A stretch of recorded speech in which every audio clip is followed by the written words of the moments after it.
Hi, my name is Chris, aka ThePhilosophersGames, and today we look into the official trailer for the upcoming The Lord of the Rings, The Rings of Power show, which will release 2nd September or 1st September, depending on your time zone. I already did several of these lengthy analysis and breakdown videos on my channel. If you're interested, check them for the last trailers. And for this one, I try to focus mainly on what is new, and then give you an overview, some explanation of the lore that might be connected to that or not, and compare that to what we know in the books, because the books are my field of expertise.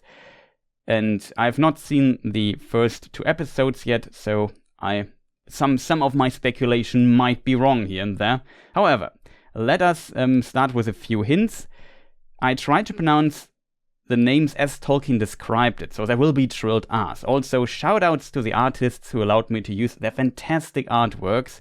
And spoiler warning, I at least assume you have seen the Lord of the Rings films and know what that means in context to the show, kind of. Yeah, for everyone who wants to know nothing about it and wants to go into this completely blind, probably there will be spoilers here, I guess. But I try to keep it at a minimum for all the others. Let us start with the first scene and not lose too much time because it's a long trailer. The first scene we have already seen, interestingly, in previous trailers. And here we see a huge battle. What we discussed in previous breakdowns is that from the book's perspective, if we see, let me just press play again, we see this character here, which is most likely Galadriel's brother. And the only brother of Galadriel mentioned in The Lord of the Rings is Finrod, Felagund, which should be this person here. And it seems he dies in the First Age at some point. In the books we know exactly how he died, but the films might portray this differently and only reference his actual death. And the other 2 brothers of Galadriel are not mentioned, though the whole Galadriel brother topic is very complicated actually. And I'm currently working on a video about Galadriel, and there I go also a bit through all the different versions that might exist and all the different ideas Tolkien had through his life for her, because implementing Galadriel into his already written lore was very difficult. You have to consider that Galadriel is, from the writing process, a very new character. She is quite one of the newer ones, definitely, along with Gil-galad and I guess even Celebrimbor. And that is very interesting if you compare that, for example, to Elrond, who is like, I don't know, a very old character. He was first mentioned in 1926. Galadriel was invented in 1941, so there is quite over a decade of lore development in between them, and that is why bringing Galadriel into the world is a bit complicated. But I'm already getting sidetracked here, but just to give you some idea why there are so many versions of Galadriel and different family trees for her. Very complex topic. Lore-wise, if we go with the Silmarillion, we know there are several battles in the First Age, and we know the brother died in the First Age, so this must be exactly this time. And the last big battle he was around was the Battle of Sudden Flame, the Dagor Bragolach, as the elves call it.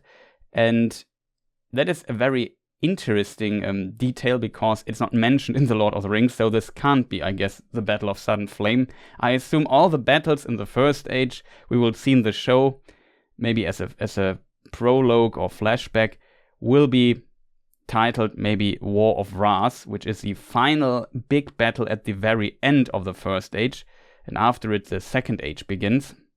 In the War of Wrath also the first Dark Lord, Morgoth, the master of Sauron, is defeated and thrown into the void, so that was a very big victory for the forces of good, and I assume this is here mingled together a little bit. It's at least my impression, though maybe it is intended to be the Battle of Sudden Flame, hard to tell. If we press play, let's move on forward. We will see some other scenes related to Finrod. We already discussed this scene here in previous trailers. Here we see her brother sadly dead. Probably he was slain in battle or killed afterwards. That is not clear from just seeing the trailers, so I don't know how he will die exactly.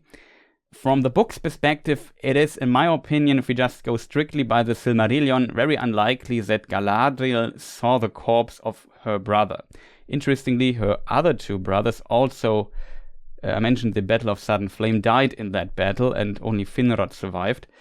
So here they maybe play around a bit with the death of the brothers, or maybe she only has one brother here. However, maybe these wounds here in the form of, which could have been caused by claws, is a reference here to how he actually died, though I assume they won't show this exactly in the prologue, because how the exact circumstances of Finrod's death are only mentioned in, for example, the Silmarillion, but not in the Lord of the Rings, though we know he protected Beren. I think there is a mention of that. However, we discussed this scene already, and we have seen a mark here on his chest. And we, if you zoom in quite a bit, you can see that it has a certain form of a symbol we see multiple times in the trailer already.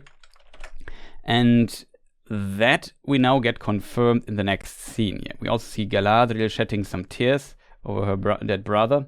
And here we see the wound, the mark a bit closer. And it's 100% the wound that we have, or the symbol of Sauron we have seen throughout the trailers.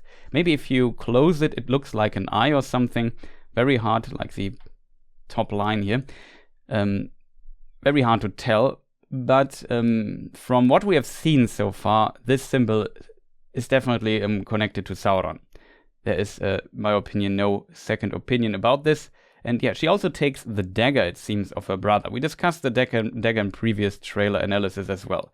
I would say we just continue and see this beautiful shot. Though the scenery overall looks a bit artificial in my opinion, though the boats look really good. And they have the sun symbol here. We see also, if you would zoom in quite a bit, we can try this here. You also see there's a sun symbol. In the very first teaser we saw a bridge like this with a sun symbol as well. And we know this must be Numenor, because in the show this symbol stands for Numenor, it seems, though that might be different in the books, because there, I think, no real symbolism is mentioned. There are some color schemes here and there mentioned for the Numenorians, but yeah, it's complicated. When it comes to Numenor, people, I already explained this, but the Numenorians is a very advanced group of men that lives on an island, once called Elena, which means starwards, or Numenor, which means westland. And the island itself was a gift by the forces of good. They are supernatural beings in the world. I usually compare them to angels because they serve the one almighty creator god in Tolkien's world. And these spirit beings also have different ranks. The highest rank, the high angels as I often call them, or powers as Tolkien calls them, are called the Valar. And then there are lower ranked angels that also serve the high angels, that are the Maiar. And those live on the west continent, Aman. And between the west continent and the continent in the Middle Earth, where Lord of the Rings plays, there in between in the ocean is this island called Numenor Westland. And on this, it was a gift by these angels to the Edain, that is a group of men that fought with the forces of good in the First Age, and they got a longer lifespan. That's also where Aragorn got his long lifespan from. And they had this island as a gift to dwell there in peace, and then they could just be advanced. They were already in the service of the elves, so they had quite a bit of knowledge when they got there. And the elves also from the west continent visited them and also brought them gifts and knowledge. For example, gifts of the elves from the west continent were the 7 Palantiri and the white tree Nimlos, which we also will later see in the trailer. We also talked a bit about it. And yeah, the Numenor will be a very big story point, I assume, in the story. So one of the most prominent and most developed stories of the Second Age, if I'm honest. And that will be a large part of it. Though the chronology is it's like heavily compressed in all of this, as it seems. However, we see 3 ships, and from the previous material and interviews, and also this trailer here, yeah, it's very confusingly edited in my opinion. Also, I was not a fan of the music, but that is just secondary. We know that Galadriel sails to, or somehow gets to Numenor and calls there for help. That the people of Numenor, which are very powerful when it comes to armies and so on, should go with her to Middle-earth to fight against the forces of evil there, namely Sauron, which Galadriel is chasing. Sauron is of course responsible for the death of her brother, and she's looking for revenge. And yeah, it seems like she looks for powerful allies and finds them in the Numenorians, potentially, and then they return. So there's a point. We often see Galadriel on a raft with Halbrand, another new character that's not in the books, and they sail on a raft somewhere to Numenor, I assume. Then in Numenor, they have to do on a diplomatic mission to get help, and then they sail back to Middle-earth with the Numenorians and then fight the orcs. How this exactly happens in the show, we don't know, but that is a plot point. In the next scene, we already see Galadriel going on the ship. So I assume one of these 3 ships here is the ship where Galadriel is now in the next scene, going on board. And here we see also the Numenorian soldiers, cavalry it seems. They have also this horse head hilt, as I would call it. And also looks very artificial, this scene. It's really strange. It's kind of beautiful, but also looks strange. So the boat looks pretty real, to be honest. But yeah, I don't know. It's unusual. We also see a star on her armor. And in The Lord of the Rings, there's a mention of the so-called Star of Feanor. Feanor is Galadriel's uncle. And they were, let's quote Tolkien, unfriends forever. So they didn't like each other. Especially Galadriel did not like Feanor. And I would even say due to terrible things her uncle did. Usually elves are very friendly and generous and wise. Feanor was the opposite of that. He was quite a madman and did terrible things. And also did terrible things to parts of Galadriel's family, so by her mother's side. And she's not a fan of that, of course. As a result, it seems strange that she would wear a Feanorian star, though maybe it is not a Star of Feanor, which was also discussed that this might be a different symbol simply, but it's somewhat reminiscent to it. However, next scene we see a character we know from the prologue of The Lord of the Rings, just he looked a bit different of course, that is Elendil, that is the father of Isildur, and Isildur was the one who cuts the ring, the finger with the ring from the hand of Sauron. In the prologue on the film, he cuts off all the fingers. In the books, it's only one.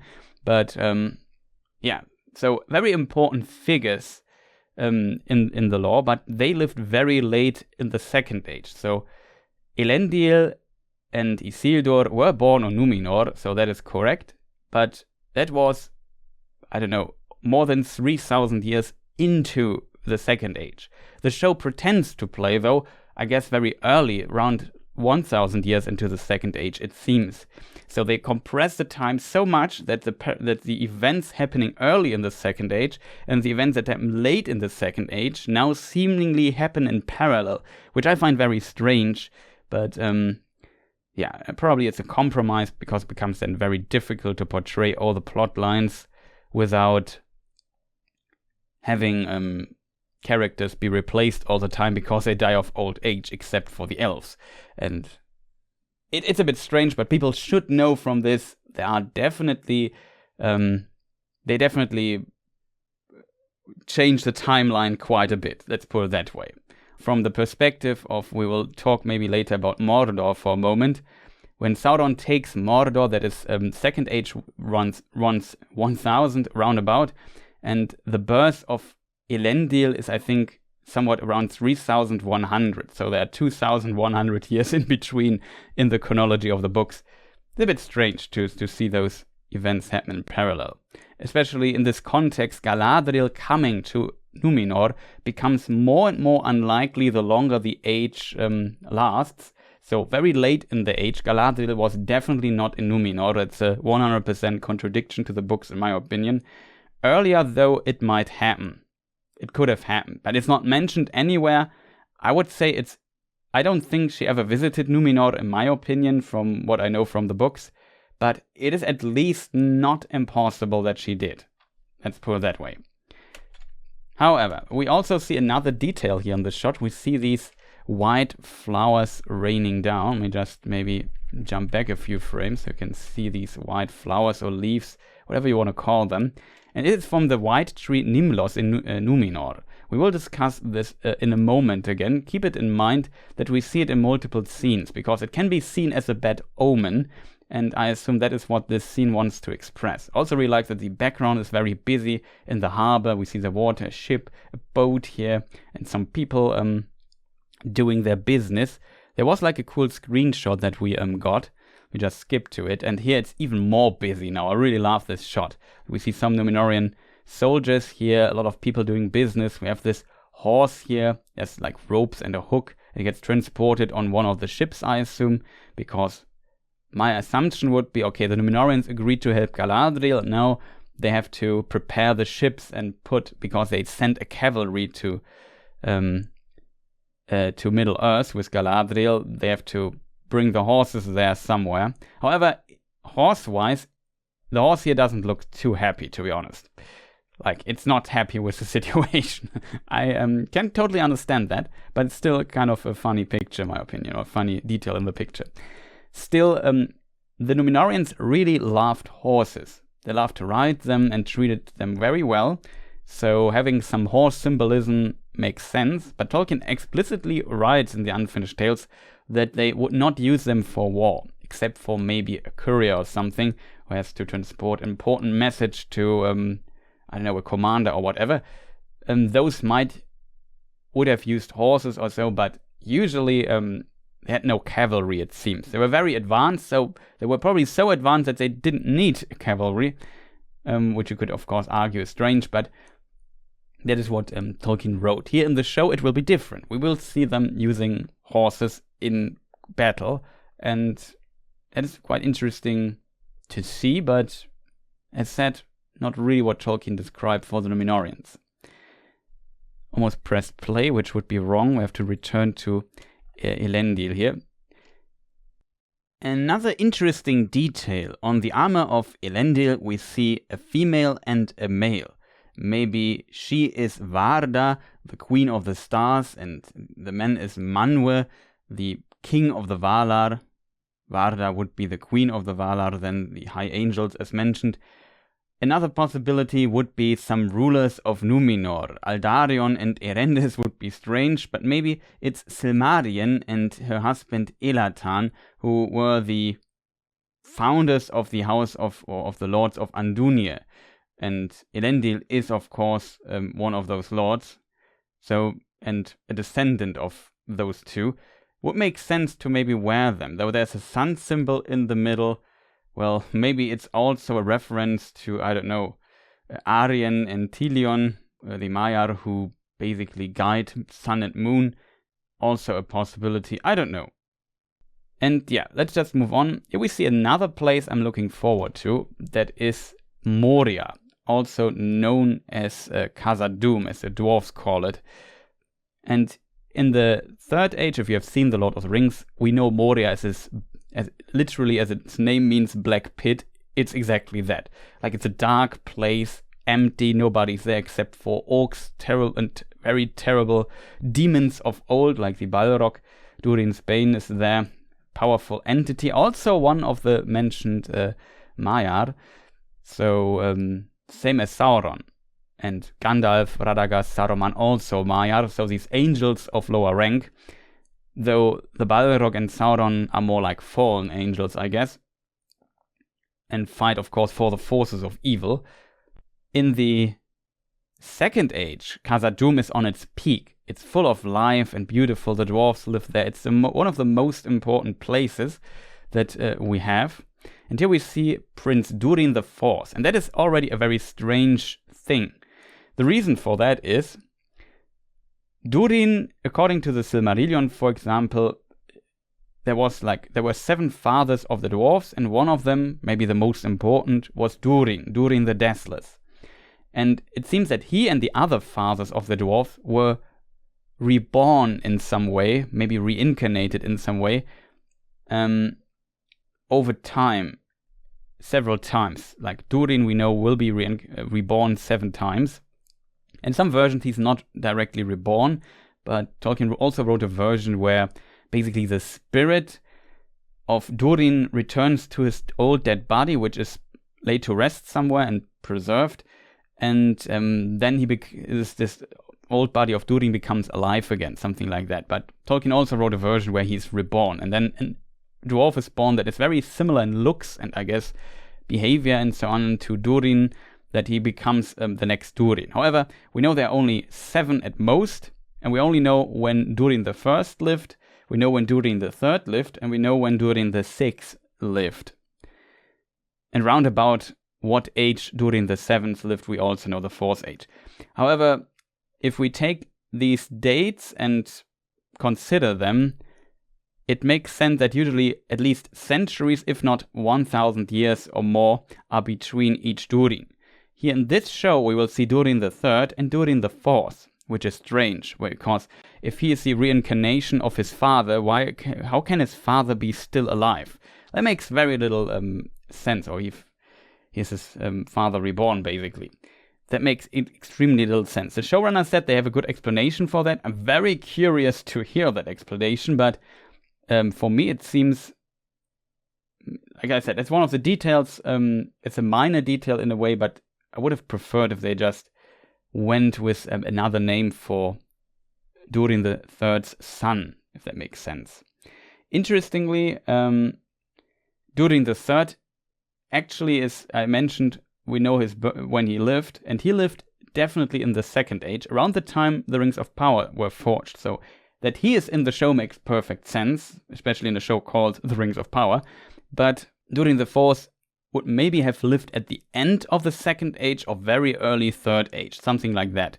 That is usually what people speculate when it comes to his birth date. Very strange. This room here we already have seen in other trailers. This time we see it from a new perspective.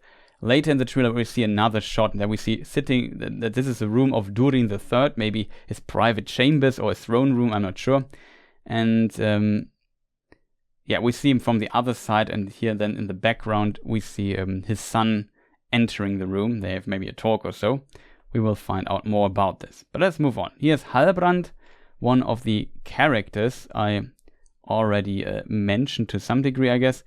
He is on his way with Galadriel to Numenor and then returns with her to fight against the forces of evil again. Some speculate that something evil might happen to him, or maybe he turns out to be evil or so. We don't know if that is true, but a lot of speculation this direction is definitely around. For example, that he might become one of the Nazgûl later, or that he might become, or that he might is Sauron in disguise, because we know Sauron in the Second Age also took on a disguise, and as a result, some speculate it might be him. But it would be surprising. There are some hints that make it kind of difficult to tell if that is the case or not. The next scene, we see some elven children. I heard the rumor that one of the children is actually Galadriel when she was a child. Maybe this blonde girl here. We have seen this from another perspective, where we see a little boat made out of paper going also through this little piece of water there. And if that is the case, this would be on the west continent, Aman, in the First Age, because only there Galadriel was this young. That would be interesting to see. I don't know what else is there. I assume it's maybe a scene from the prologue or like a flashback telling her story or so. Quite interesting. From the other perspective, you see that some of the elf children have elven ears. It's here very hard to see, but that's definitely the case. And yeah, I don't know. Next scene, we see the bad guy, now a bit closer. I always find this transition very funny. She stands here on this rock over there, and then next shot, the other two are still there, and she's now standing much further away from them down. How did she get down there? I don't know exactly. What is interesting, though it's still not 100% clear, here we see her right ear, and it doesn't look like it's an elven ear. So she might be human. What is noticeable, her hand is black. We already speculated about this in the previous trailer analysis. Here, you see it's also slightly black. And we have a scene with her where she blows air into her hand, and then fire and smoke are emitted from it in like a supernatural way, it almost seems. So maybe she has like some fire magic abilities in some way. Very interesting.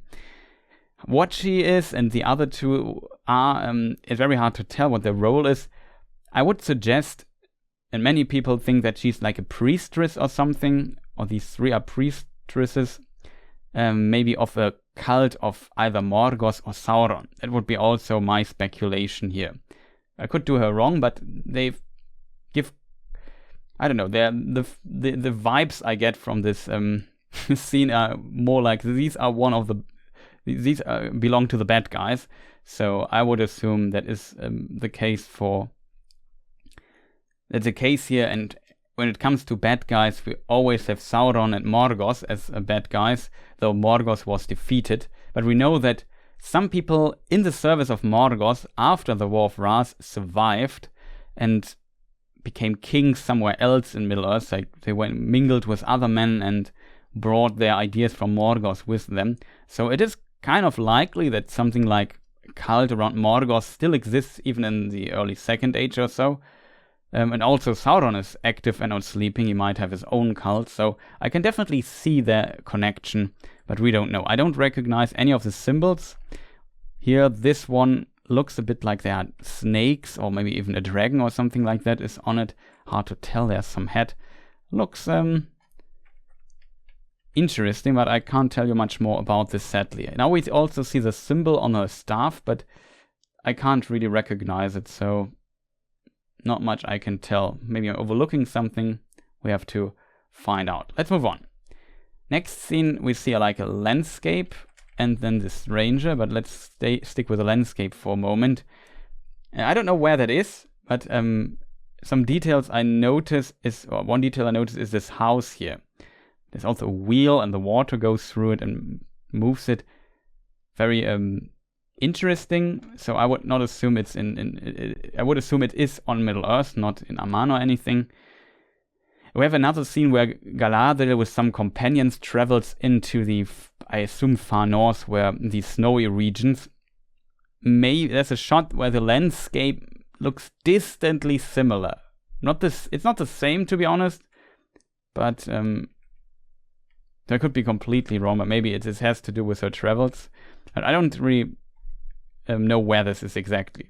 Really hard to tell. If that is the case, maybe it is north of Rovanion or so, then this would be the Anduin, but it looks a bit small for the river Anduin. So it's very hard to tell. Maybe a sidearm of it, or maybe it's the Isen, maybe it's Kalinardon or so, and it's close to the Misty Mountains. Pretty difficult to tell. Let's move on. Here we see the stranger. The reason why I mentioned the Maiar already, these angels of lower rank, is, as mentioned, Gandalf, Saruman, Radagast also are Maiar, and some speculate he might be young Gandalf or so. Very hard to tell if that is the case. What we know about him, he's usually called the Stranger or Meteor or Meteorite Man, and he lands on Middle-earth traveling by meteor, if that makes sense, which is not mentioned in the books at all. Very, very strange. And speculating who he might be is difficult. My speculation goes in the direction, maybe he must be, considering how he appears with, like, it looks very supernatural and he seems to have some powers. He must be one of the Maiar, in my opinion. The Maiar can change their forms.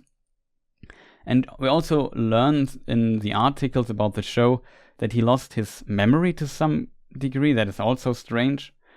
And we know, for example, with Gandalf, Saruman, Radagast, and the Blue Wizards, they are the so-called Istari, and they were on a mission. They were once from the West continent, Aman, and the High Angels sent them to Middle-earth to help the people rebel against Sauron. But they could not take over the fighting for the people. They just could encourage them and give them advice and so on. So that was their mission, and Tolkien even describes it that they had to forego might, though they had to be mighty peers of Sauron and clothe themselves in flesh, as Tolkien describes it. That is the mission of the Istari. And you could say, for example, okay, he clothed himself here in flesh, so he is maybe lost his memory to some degree and has to slowly regain it to get used to his new form, maybe. You can make some explanations with this. However, the Istari are a topic of the Second Age, except for the Blue Wizards. That's very late writing of Tolkien, where those two Blue Wizards only, the two of them, appear already in the Second Age and not in the Third Age as in the other versions. And then he might be a Blue Wizard or so, but we know from the Blue Wizards they were very far in the east. However, we don't know where this here is exactly. That is very difficult to tell. Could be anywhere. Maybe it's also close to Tir Harat, which is a new place invented for the show. And in that case, that would be in Mordor, as we learned from another trailer. We will discuss this maybe in a moment. Small addition from the future. We have learned that the hobbits will be somewhere around what is later called the Brownlands, so east of Kalinarzon, or as it's later called, Rohan. Where this might be, if I'm not mistaken. But yeah, it's very strange. I don't like the idea of a Gandalf or Gandalf figure similar to Gandalf appearing in Middle-earth, having contact with the hobbits already. That seems very strange to me. There are, of course, multiple things this could be. There's, for example, Tolkien wrote some poems and published them in a book, even during his lifetime. And this is called The Adventures of Tom Bombadil. And there's a poem about the Men in the Moon, which potentially references a mythological figure called Tilion. In this poem, we can read that the man in the moon falls down on Earth like a meteor, something like that. Still, he would be a Maya. Maybe they are playing with that for whatever weird reason. I don't know. It seems very strange to me, but maybe that is what they are referencing.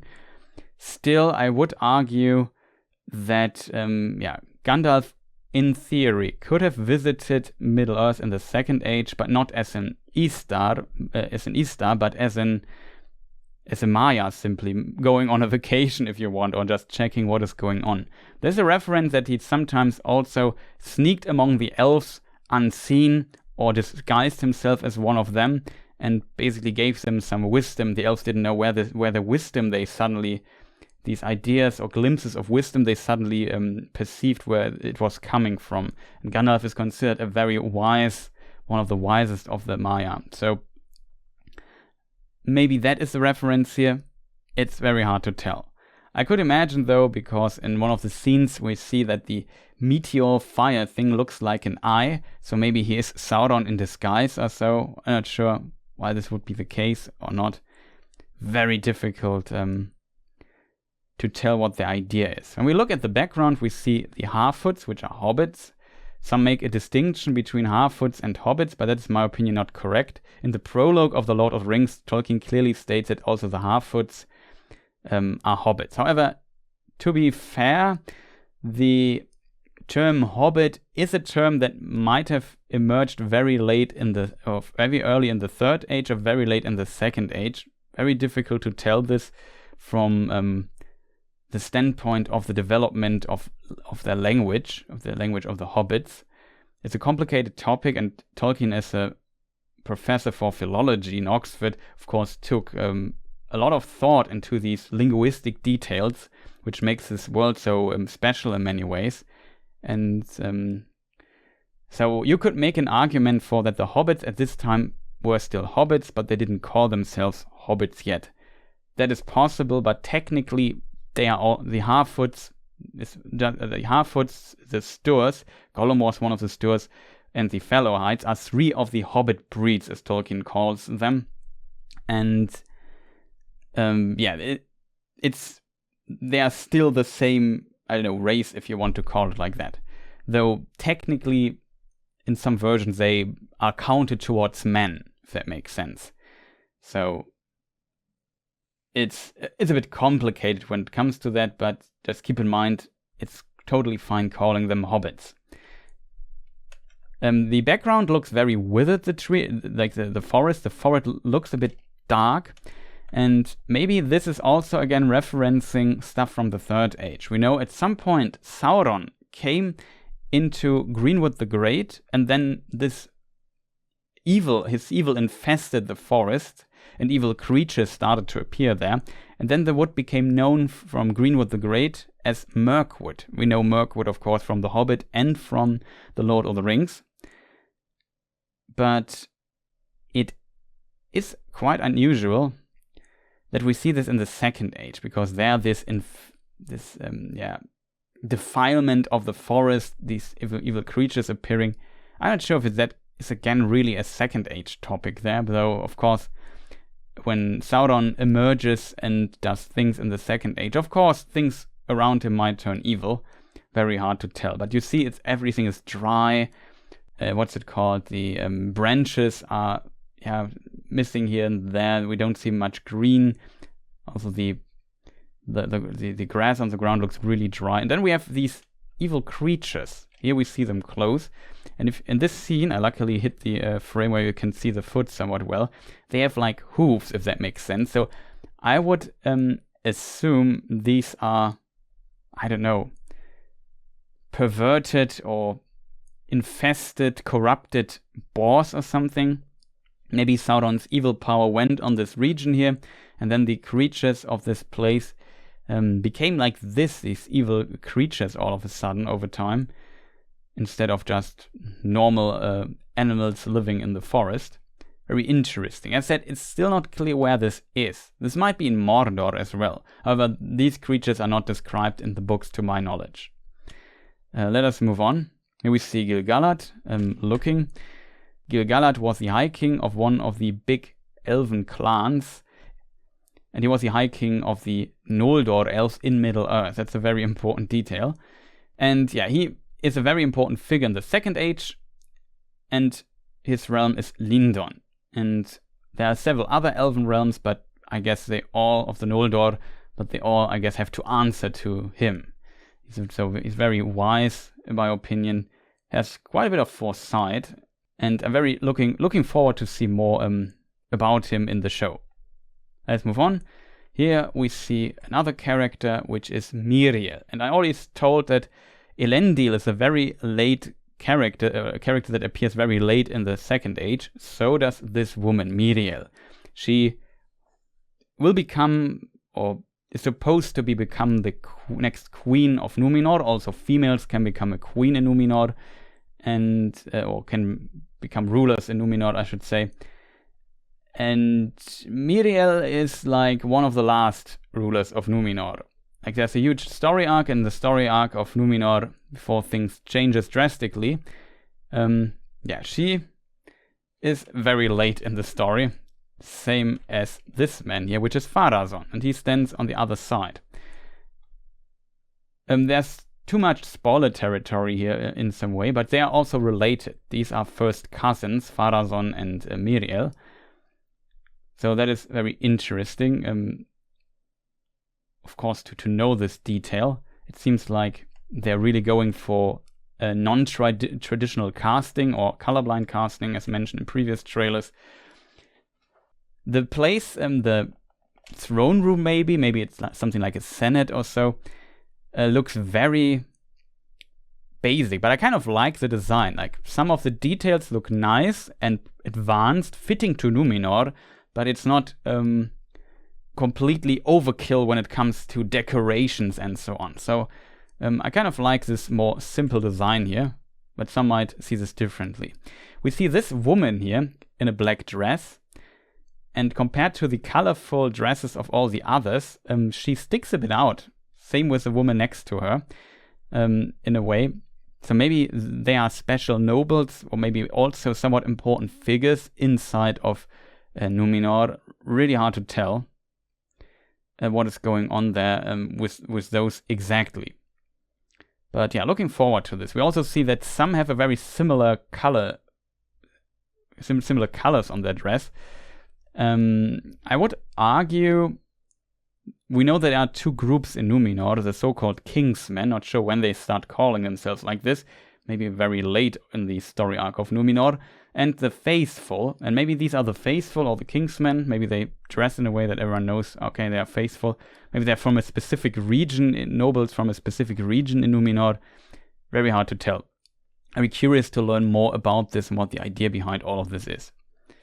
Here we see the son of Elendil, Isildur. That is Isildur, the one with the shard of Narsil, cuts off the finger of Sauron and gets the One Ring this way and ends the Second Age with it. He's on a ship and it seems he's one of the sailor, a mariner. And yeah, it looks pretty promising, to be honest. We see him later again in the trailer. And here we see also other elves. Arondir, in another footage that was released. Maybe I can find it really quick.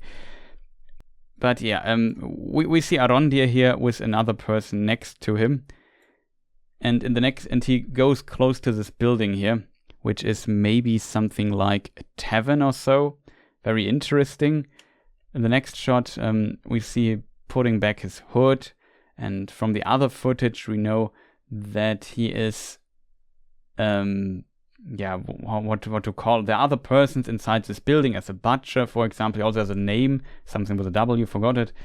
And also like another man sitting on a table looking at him. He also looks kind of important. A friend of Theo, another character made up. She is the son of Bronwyn, and that is a girlfriend of this elf here. Very interesting to see. And they live in Tir Harat. And what is most interesting when it comes to Tir Harat is where it is. So here, in this other trailer called The Southlands, we see Tir Harat is here. And if we look where it is on the map, we definitely see this here would be Minas Tirith. Then this is later Gondor. And then this place here is Mordor. Like, that in my opinion is very surprising. This is Mount Doom then over there, and Barad-dûr will later be, I don't know, somewhere here. And it is really surprising to me that this is Mordor. I would criticize it for, if this is Mordor, it's, in my opinion, too close to Mount Doom. Because Mount Doom is a volcano, and Tolkien has a reference that basically says it's called Mordor because it's black from the ashes. I know ashes from a volcano can make land fertile, but not always. And this is not just some volcano, this is literally a volcano created by Morgoth, the first Dark Lord. So I would assume that Mordor is not the friendly place, even early on in the Second Age, before even maybe Sauron took it as his realm, though that happens in the year 1000 roundabout. Very strange in my opinion. Very strange. I would have preferred if they just moved Tir Harat maybe down here or something, further away from the mountain. Maybe like here, so you can still see it in the distance from if you want, but we know that around this lake, which is called the Sea of Nurnen, and the land is, I guess, called Nurn here, is more green. We know that Sauron even later grows as like slaves there that have to work on farms and grow crops and so on to feed his armies. As a result, we know this place here, even later, is one of the greener places of Mordor, but this here is not. Also, Ciris Ungol, where Shelob lives, is also here, relatively close to this village already. That to me seems like really strange, I have to admit. I would have really preferred if they went down, especially if we look at other elven names for this, like there's Gorgoros, the Valley of Horror, then Lithlad, I think, is another name of this region here, which is called the Ash Plain. So nothing here sounds friendly in any shape or form, and only this place down here, there things might change a little bit. It's even interesting in the shadow of Mordor and war games. We also can go to Norden, and then it's a bit greener there. Makes completely sense, but the hellish landscape is around Mount Doom, in my opinion. As said, a mountain place that is literally created by the devil. What is interesting, as said, now I have the scene here fixed. That is, these two elves going to this tavern. We see that this potential tavern is built into an old ruin. Who made this ruin? Like, if Mordor is pretty much unexplored, Very hard to tell. Maybe these are leftovers of some men Morgoth placed there at some point, or people in the First Age, because we know in the First Age Morgoth created this volcano in this land, so he probably had plans for it and maybe had people's servants stationed there. Definitely a possibility, but still a bit strange. Like, the landscape looks pretty nice, a bit too nice for Mordor, close to Mount Doom in my opinion. Here we also see the tower we know from some of the other trailers now in the background. And this is, this place is, I assume, Tir Harat. Very interesting. And here we also see the tavern building again, or whatever it is. There's a scene inside the tavern. Let me just see if I find it. Yeah, this one here. Yes, we have the footage a bit extended. Like an interview, we see this character. He's a friend of Theo, the boy we just saw. He talks to him. Here we see the, I assume, butcher in the background. Very cool scene. I really like to see more of that, because these villages always have like a very cool vibe. I like that. But here you see this place here. We have seen it from the other perspective. It goes in, and then the scene moves on and jumps back to Numenor, because we know Galadriel and Halbrand, this character, this man here, are somehow on a raft and washed ashore in Numenor at some point. He also looks like he has seen better days. And then it seems like they are imprisoned or so. And I assume he talks to Galadriel and he says to her, "I'm not the hero you are looking for," something like that. And he's behind bars. This shot instantly, because there is the theory that he might be Sauron or Nazgul or something. We know Sauron at some point is imprisoned for a very short time in Numenor, and this might reference that, ? I'm not sure, but it definitely is a consideration that I would make here. It's fascinating to see this scene. Here we see him then on this mentioned raft in the water. We've discussed this multiple times. I have no idea how these scenes work exactly, how he now meets Galadriel on this raft later or not. Don't ask me how this is going to work or not. But they meet each other, then they are imprisoned, then they are freed, then Galadriel convinces them to help her in her cause of fighting against the forces of evil in Middle-earth. And then they get like an armor and return by ship to Middle-earth, and then they have like these cavalry scenes there. That is so far how I understand everything. And she tells him that he should, whatever bothers him from his past, he should leave it behind. Something like that. Very interesting. But this scene then, because we see them having the armor already, that this must be when they have returned to Middle-earth. Here we see Disa, the wife of Prince Durin IV. Very interesting as well. They have like a dialogue. There was a very weird scene with both of them that people didn't like too much, but I don't know. We will have to see this in full motion and more context. I'm still looking forward to everything dwarven in the show, because I think that might be really good. Here we see like a wall, I assume, because the next scene will be in Khazad-dûm in Moria again, that this is the Misty Mountains from the outside. Maybe the water here is, in some case, the dwarves try to redirect it into their city, so they have access to fresh water or so. Something like that. Next scene we see, of course, Khazad-dûm from inside. We have seen the shot already. Elrond is brought by two guards to maybe the king or to Durin. The fourth, hard to tell. Really looking forward to seeing this here live. Like, Khazad-dûm might be one of the highlights. I really like that it's also a bit green, so it shows like the dwarves have to live here somehow. And they try to make this somewhat plausible. It looks really nice, I have to admit. I really like that. Here we see Durin III. I mentioned him already. And in the background, we see also Durin IV standing. So that must be the door he was standing there in the other shot, maybe. We discussed this particular scene in a lot of detail. There are also some inscriptions on the walls here and there. I try to read them.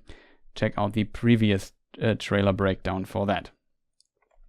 Here, the mentioned white tree of Numenor, Nimloth.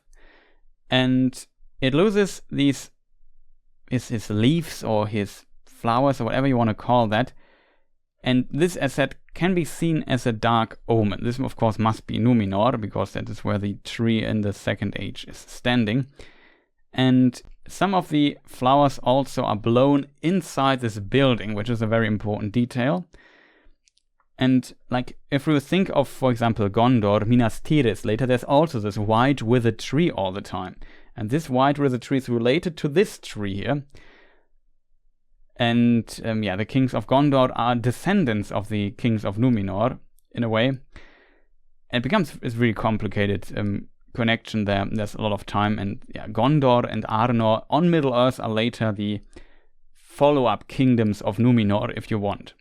However, we also have the note in The Lord of the Rings, for example, that when the tree withered and so on, it was like very bad year and very bad time for the Dunedain, the men of the West. The Numenorians are the Dunedain. For the men of the West in Middle-earth. So you could see that when the tree starts losing flowers or so, that you can see this at a bad omen. And a lot of people look at it and they look kind of worried. So you see it's not just, oh, it's autumn, the tree loses its leaves or something. It is more like, oh, something is going on. And we know there's at a certain point in the history of Numenor, in their story, where there is a turning point and things go downhill from there, and trouble emerges at the horizon.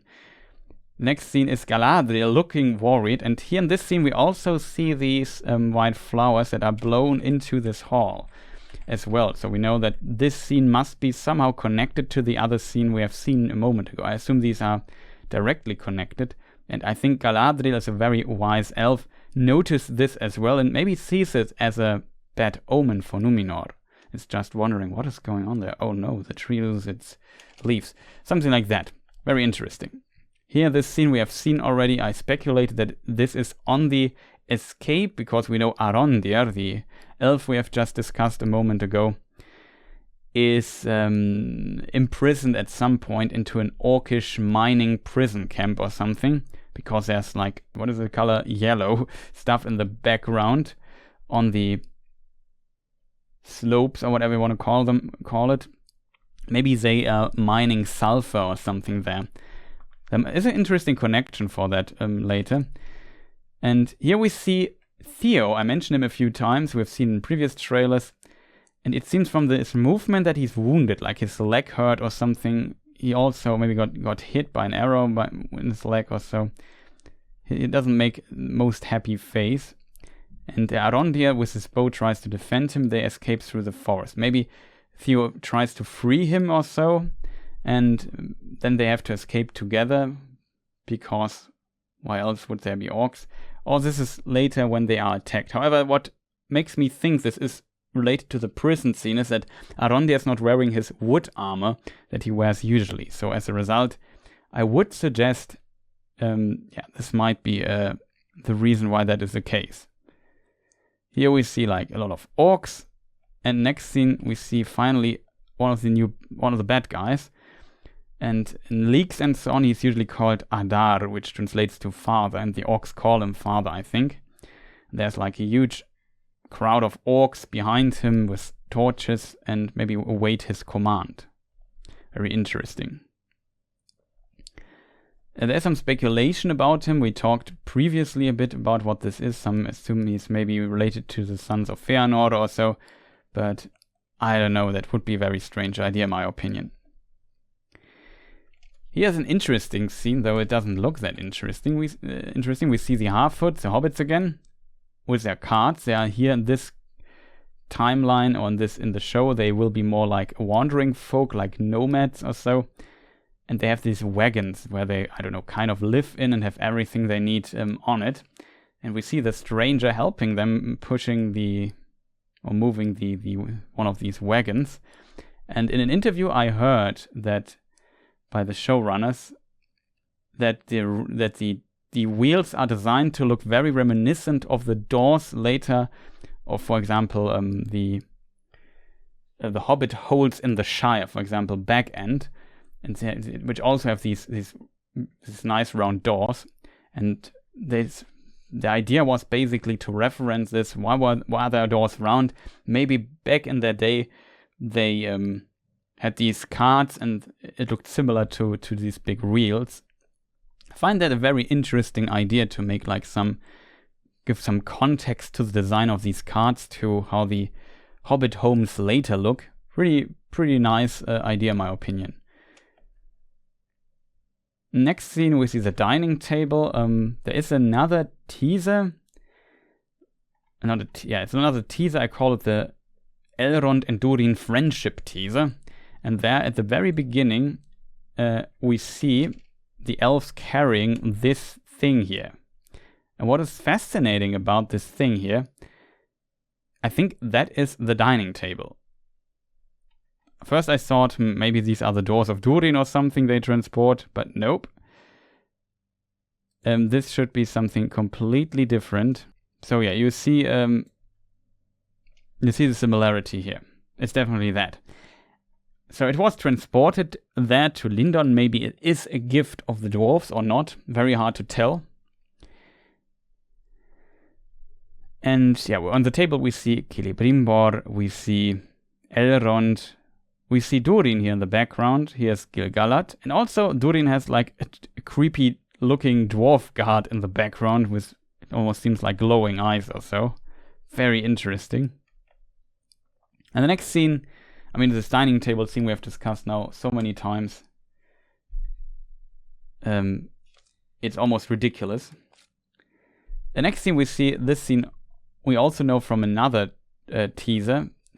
Like Nori Brandyfoot, one of the hobbits, gifts a red apple to the stranger. And he just goes away. It looks kind of funny.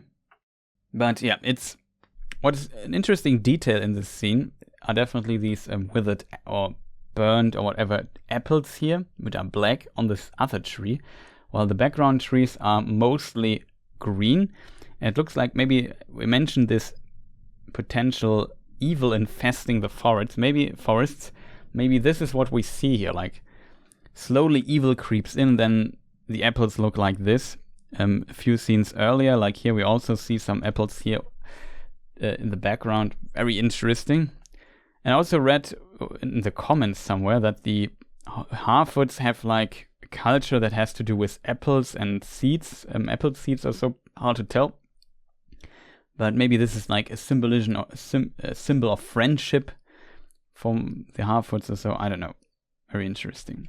He says an interesting line that the hearts of the Harfoots are as big as their feet or something like that. Some think it's a bit cheesy, but it's kind of fitting for for the Second Age folk of the early Hobbits, kind of. Here we see like another reference, maybe towards a poem Tolkien wrote. I know it starts with an F, but I can't remember it, but it's about a sea monster. And this might be the one we see here, maybe. It has like a harpoon or something already sticking in the tail or in his body. It's hard to see here. And we see multiple people now on this raft. So it seems it's not only Galadriel on a raft and Halbrand, but there are multiple of them. I assume the person here in the middle is Galadriel. And yeah, this thing just hits a boat. Somebody falls down. Now Galadriel is also in the water. Then cut somewhere else, and somebody reaches out his hand to Halbrand and pulls him on the raft or so. I assume Galadriel does this, but yeah, I don't know, hard to tell. Next scene here, we have the Misty Mountains. Maybe, at least we see mountains and mist, so it could be that, but it could maybe also be Mordor, now that we know that this is also a place. Hard to tell. Here we see Arondir and now his girlfriend Bronwyn. That is the mother of Theo. Theo is not the son of Arondir though, but yeah, she is a woman of men.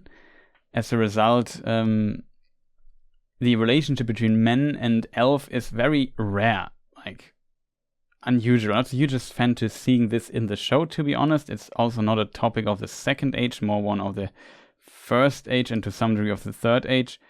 But yeah, I don't know. It can of course happen at times. There are no laws against it or anything. I just find it very unusual to see.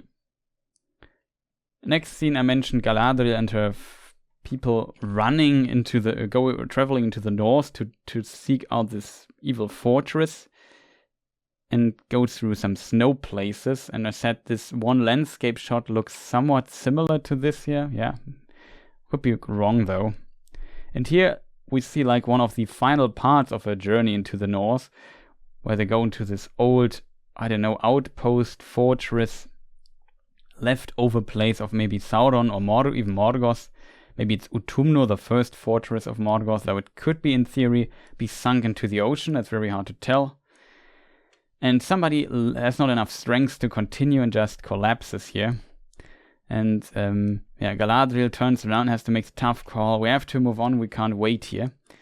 Some people say, yeah, that Galadriel would never do something like that. But if they're close to dying, all of them, if they just wait here or no, okay, if we just take too long, we all die here, then it is maybe the right call to make. And you have to move on. You have to leave somebody behind, even though it's an unpleasantly tough call you have to make as a commander. But maybe it is the right call. We also don't know how this scene resolves. It just cuts off here. So maybe he is saved, maybe he can continue. I don't know. Hard to tell. Here we see another fascinating scene that makes me wonder where this might be, because we see one of these half-foot wagons, and here's a little camp over there, I assume from the other half-foots, and this wagon maybe rests here a bit outside or so. Hard to tell why it's not going to this place here. And what is unusual is we see a large body of water in the background, like a lake or something. When it comes to lakes in Middle-earth, there are not that many. We have Nurnen, of course, if this would be in Mordor, would be one possibility, the Sea of Nurnen. We have the Sea of Rhun in the very east. There are also some mountains close. That is a possibility. If we go a bit further west, maybe northwest from that, we land where the Hobbit plays to some degree. Around Erebor, there's also Lake Town, as you remember. Maybe that is the lake of Lake Town. Very hard to tell. And then there's also in Eriador a lake called Nenuyal. Though that is too close to Lindon in my opinion, so I would exclude this. Beyond that, it's else very hard to tell where this is. Though from our knowledge, interestingly, I think this is filmed where later some scenes of Rohan are filmed as well. So this might be also in Rohan, or as it's called in the Second Age, Kalinarthon. Rohan is founded very late in the Third Age, so it doesn't exist, not even close. The idea of Erebor I also really like, because it would be close to Mirkwood or Greenwood the Great, as it's called, and that we see some forest here in the background on this side. So maybe it's that, but it's really hard to tell. There are not that many mountains, to be honest. The land should be flatter, except for Erebor itself. So that's the only thing that might not fit. Still a beautiful shot, which I really like, and I would really like to know what's going on with this shot here exactly. Interestingly, I just noticed that it's also raining. If you move it, you see like some raindrops moving through the screen. Here in this scene, we see Galadriel with a specific dress she only wears in Numenor. She has it again, so I assume they are Numenor. I think that is called a bellow.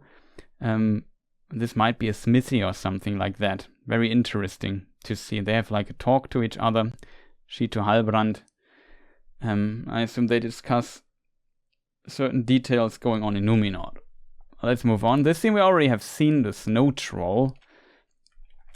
And then weird cut back to Numenor, where she gives a speech and says, I have a tempest in me. And it seems Elendil is already on her side, and now she tries to convince the Numenorians to help her. That's how I would interpret it. Then it, I think, cuts back to the snow troll, and she attacks it, and then we get a cut to see a icy landscape. They climb up, and then this shot we know from the first teaser. And then we cut back to Elrond, to Tirharat, to Numenor, to Tirharat, and then, I don't know. the last scene, that was the scene I was looking for, how the troll dies. Like, it's a really confusingly cut trailer. It makes it really hard covering it chronologically in a way. So yeah, I don't know. Let's maybe ignore this for the time. Though I really love this shot here. I think it's beautiful. We also definitely notice this must be the sun, so it can't be First Age shot. Sun and moon didn't exist in the First Age before the Years of the Sun. There's also Years of the Sun part of it. Complicated topic. I like how the wind blows off these ice particles here. Looks really cool. This scene here we also have discussed already. Elrond talking to Galadriel and Lindon, we have already discussed this. This is an interesting scene. We see the cavalry now, the people of... These are the soldiers of Numenor. We recognize the helmets and the armor. And yeah, they ride in Tir Harad, because this is a tavern. From another shot, we have seen also a building where we see the Numenorians, Arondir, I don't know, Bronwyn and so on, all kinds of characters. And we also saw arrows sticking in the roof. So maybe the orcs attack Tir Harad and they come and help defending this place. And then they use a chain to push all these orcs down. It's interesting because the people that play the orcs wear, it seems, masks. Like, their face expression does not change, which looks a bit strange if you see it frame by frame. But still, I don't mind, to be honest. It's in full motion. You don't really notice it if you see it in full motion. But frame by frame, you definitely notice they wear masks and they can't change their face expression. Here we see Eärien, and there's also like this white flowers of Nimlos again, maybe. And Eärien is the daughter of Elendil. She's not mentioned in the book, so she's a made-up character. I would even say it's very unlikely that Elendil also had a daughter. She would have been mentioned somewhere. It's really strange, in my opinion, that she isn't. And Eärien means something like, I think, Maiden of the Sea, if I remember correctly. Interesting detail is that these people holding flowers in the background. And we have another scene where Tarmiriel with the cavalry and soldiers is leaving. And at a certain frame, you notice that there are people standing at the side of the street, and some of them are holding flowers. So I assume it's exactly connected to this scene. The soldiers go through the streets of Numenor, and the people wish them good luck and say goodbye. I hope people come back, and cheer for them on their way into battle. As it's tradition, like I guess we have seen this in many films and so on. So it makes kind of sense, and maybe that is why she looks so worried, because her father probably is going as well, so she's maybe worried here. There might be reasons for that. Here we see Arondir in this prison camp. We also see the yellow stuff in the background I mentioned, maybe sulfur or so. And he jumps up and he's still chained though, and attacks the orcs. I always speculated that this person here standing is an orc, and now we actually see the orcs. And we definitely see, yeah, these are orcs. So I was right at the beginning. Finally, a prediction that was correct by my side. And it seems like he maybe attacks them, or maybe this thing here on top, to maybe destroy this whole structure or so, and bury them below it. Next scene, we see an elevator that some people said, why do the dwarves have elevators like these? Yeah, that is true. Maybe a bit strange, not really mentioned, but I don't mind. I instantly had to think of Dark Souls when I saw the elevator, because Dark Souls is known for their long elevator drives at times. That also look somewhat similar. It'd be funny if there's like a little plate on the ground you have to step on to make it move. That would be really Dark Souls inspired, I feel. Here we see Halbrand with a spear on a horse, maybe attacking the orcs after the attack in the village or so, chasing them down. Hard to tell. We definitely see, though, that is a bit strange, that the background is also withered, and we see this kind of forest. It's dry. This gives me to think, okay, this looks somewhat like the area where the hobbits were. Are the hobbits actually in Mordor as well somewhere? Very strange, in my opinion. And yeah, here another shot where we see the hobbit. There's a shot where we see all mentioned arrows in the roof and the people standing in this village with Arondir and so on. I assume that's Tir Harad. And then in this scene, suddenly like a shockwave or very heavy wind is appearing. And I also speculate maybe it's a dragon, but maybe it's also caused by him. And yeah, here he also makes like a cry or something, and you see the trees start moving. Maybe he is generating a shockwave like this. He seems to have really supernatural powers. Very strange. It also seems like he has like a wound or something, like a scar here. So very strange. And I would assume though that he really might be the cause of that. If that is the case, then the Harfoots are indeed close to Tir Harad, which still would be very surprising. I mean, you could make the argument that Tolkien plays a bit with the irony that many actions of Sauron make the hobbits move, makes them find the ring, and makes them keep the ring, and later he is destroyed by the hobbits when they come to Mordor. Maybe he wants to play on, the showrunners want to play on this further and say, yeah, originally the hobbits came from Mordor, and then they were driven out, and when they return later in the form of Frodo to Mordor, Sauron is finally defeated. So maybe to go full circle here in a way. Very interesting idea, in my opinion, but not sure if I'm the hugest fan of that, to be honest. Here we have Isildur, and we have another interesting detail. We have like fire raining in the background, like here and here, fireball hitting the ground. And the question is, he looks surprised or worried, and very interesting to see that, because maybe he also followed the others to Tir Harad and fought there with Galadriel against the orcs, and then maybe Mount Doom is breaking out. This is firing raining down from Mount Doom. I could imagine, because there is another shot in the other footage where we see Mount Doom in the background. Let me just see. Yeah, here.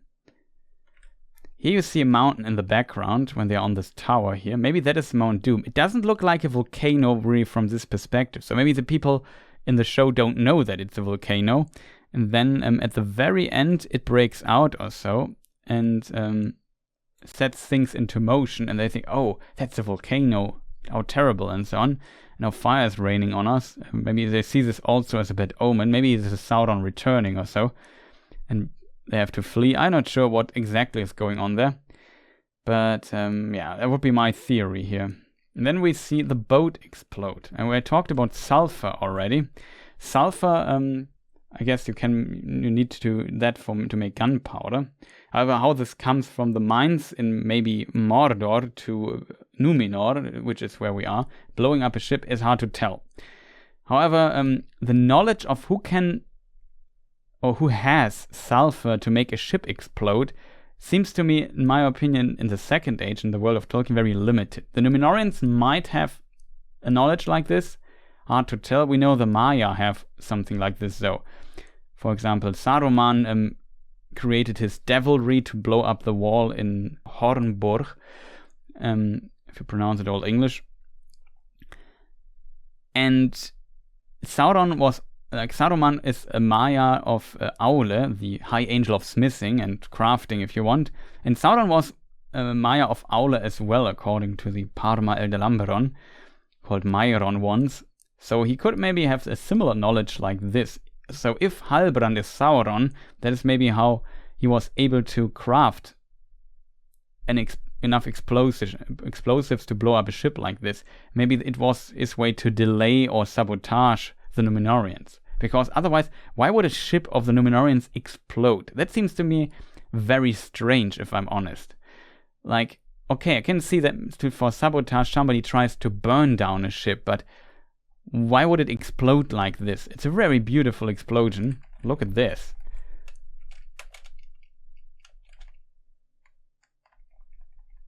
So we see a bit of smoke here in the beginning and just really explodes big time. Because the ships of the Numenorians don't really have cannons or anything, so why would they have gunpowder on board? It was not a technology that was too common in Tolkien's world at this time. So I find this really a bit strange, I have to admit, that we see something like this. The only thing that comes to mind is really like it's clearly an act of sabotage, maybe to delay the ships, but who could have had the knowledge to create explosives and had the access to the ships to maybe place it there and had the motive to do so? And this might really be like a hint for Halbrand being Sauron. It would be in disguise. That would be very interesting, especially since he's just a normal man, assumed by all others. They don't really see through his disguise and would not suspect him that he knows how to make something like this. Of course, it could also be some forces inside of Numenor preventing Galadriel with the other Numenorians to leave Numenor and go for their goal, and I don't know, something like that. There are multiple explanations for this. I'm just saying maybe this could be another possible explanation for this explosion. Yeah, here we see her slaying the thing again. The other scenes we know already. Interestingly, the sword here, if you find the right frame, yeah, it's broken, it seems. In this scene, you also see it to some degree. She makes this spinning sword around victory pose, I feel. There was one scene where I might have been able to see it. No, it's really hard to see. But you definitely notice the sword is kind of shorter than usual. And then she talks again and the trailer ends. I have the German version of the trailer again, so that's why you read this here. And that brings us to the end of this breakdown, I would say. It's still not as short as I would hope it would be.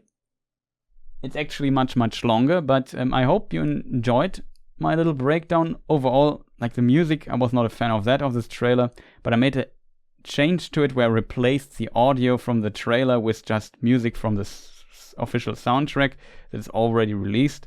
You can listen to, at least in parts, you can at least listen to many tracks of it. And I just took a track I liked, and suddenly the trailer seems much cooler in my opinion, though it's still confusingly edited in a way.